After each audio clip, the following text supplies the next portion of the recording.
नमस्कार दोस्तों, कलयुग के चमत्कार संतों की वाणी में आप सबका स्वागत है। दोस्तों, आज हम सुनेंगे श्रीमद् भगवत गीता का 5वां अध्याय। समदर्शी के रूप को कहत है पहचान, हे कुंती सुत ध्यान से सुनो लगा कर कान।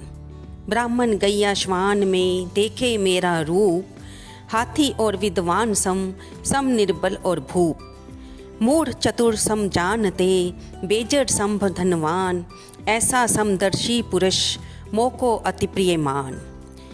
इमी पंचम अध्याय में कहते हैं भगवान, योग और समदर्शिता सम पांडव तू जान। अथ 5वां अध्याय प्रारभ्यते संन्यास योग। अर्जुन बोले, हे कृष्ण, तुमने पहले कर्मों को त्याग करने से कहा, फिर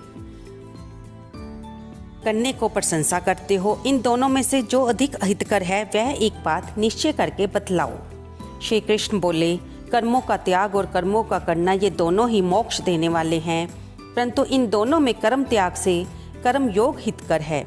जो किसी से द्वेष नहीं रखता, ना किसी पदार्थ को इच्छा करता है, वह सन्यासी है। ऐसा पुरुष संसार के बंधनों से छूट जाता है। सांख्य और योग को मूर्ख लोग ही पृथक पृथक कहते हैं, पंडित नहीं कहते। जो इन दोनों में से एक में भी अच्छी तरह स्थित है, उसको दोनों का फल प्राप्त हो जाता है। ज्ञान योगियों को जो स्थान मिलता है वही कर्म योगियों को प्राप्त होता है। ज्ञान योग व कर्म योग एक ही हैं। कर्म योग के बिना संन्यास को प्राप्त होना दुष्कर है। कर्म योग करने वाले मुनिजन को ब्रह्म प्राप्त होने में विलंब नहीं लगता।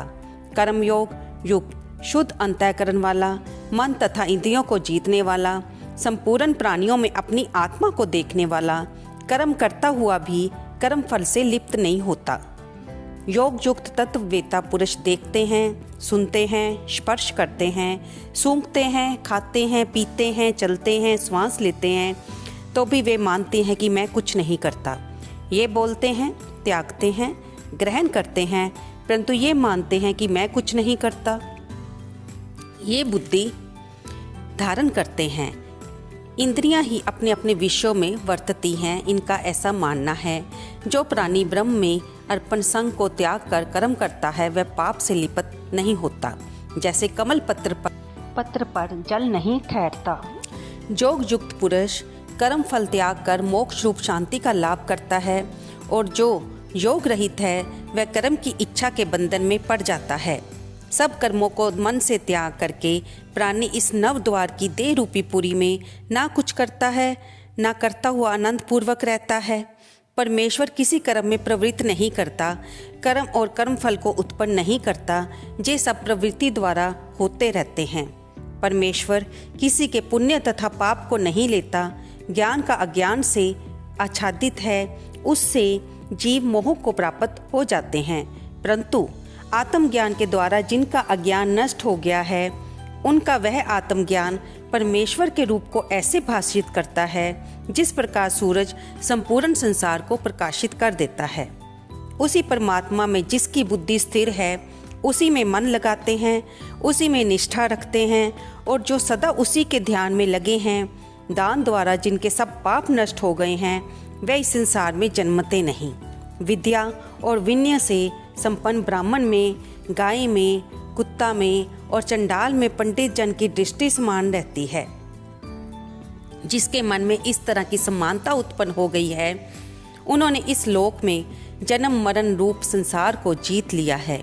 क्योंकि ब्रह्म निर्दोष और स्वर्थ समान है, इसलिए वे ब्रह्म को प्राप्त हो जाते हैं।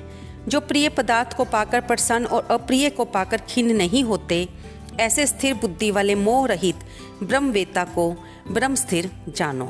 बाहरी पदार्थों में जो चित्त को आसक्त नहीं होने देता, वही आत्म सुख का अनुभव करता है, और ब्रह्म में अंतःकरण को मिला अक्षय सुख मोक्ष प्राप्त करता है। वे इंद्रियों के स्पर्श से जो भोग देते हैं वे वस्तुतः दुखदायी होते हैं। उनका आदि भी है और अंत भी है। हे कौन्तेय, ज्ञानी लोग ऐसे भोगों में रत नहीं होते। शरीर छूटने के पहले जो मनुष्य काम और क्रोध के वेग को सहन करने में समर्थ होता है, वही योगी और सच्चा सुखी है। जो योगी आत्म सुख से सुखी, अंतरात्मा के अनंत से आनंदित और अंतर ज्योति से ही प्रकाशित है, वह ब्रह्म रूप होकर ब्रह्म निर्वाण मोक्ष को प्राप्त होता है। पाप जिसके नष्ट हो गए हैं, कुबुद्धि दूर हो गई, मन को जिसने वश में कर लिया है, जो जीव मात्र का हित चाहते हैं, ऐसे योगी को ब्रह्म निर्माण प्राप्त होता है। जिनमें काम और क्रोध नहीं है, मन के वेग को जिसने रोक लिया है, ऐसे आत्मज्ञानी योगियों को ब्रह्म निर्वाण सहज ही प्राप्त होता है। बाहरी पदार्थों के संयोग से अलग रहकर दोनों भवों के बीच में दृष्टि लगाकर नासिका के भीतर चलने वाले प्राण तथा पान वायु को सम करके इंद्रियां, मन और बुद्धि को वश में करके इच्छा, भय, क्रोध को त्याग कर मोक्ष की इच्छा करने वाले योगी जीवन मुक्त है। जो मुझको सब यज्ञों और तपों का भोक्ता, संपूर्ण लोकों का स्वामी और सब प्राणियों का मित्र जानते हैं, उन्हीं को शांति प्राप्त होती है। दोस्तों, यहाँ पर श्रीमद् भगवद गीता का 5वां अध्याय समाप्त होता है। इति शोपनिष्ठ सुब्रह्मा विद्या योग शास्त्रे श्री कृष्ण अर्जुन संवादे संन्यास योगो नाम 5वां अध्याय। दोस्तों, हम सब ने इस अध्याय में जाना कि भगवान ही सर्व चीज़ों के कर्ता हैं और भोक्ता हैं। जो मनुष्य अपने मन को, इंद्रियों को वश में रखकर, बुद्धि को मन में वश में रखकर, इच्छा, भय, क्रोध को त्याग कर कर्म करता है, उसको जीवन की आसक्ति नहीं होती, कर्म बंधन नहीं लगता, वह मोक्ष को ही प्राप्त होता है। इस प्रकार हमने इस अध्याय में संन्यास योग के बारे में जाना। आपको ये अध्याय कैसा लगा? कृपया इसे लाइक करें, शेयर करें और कमेंट करें। धन्यवाद दोस्तों।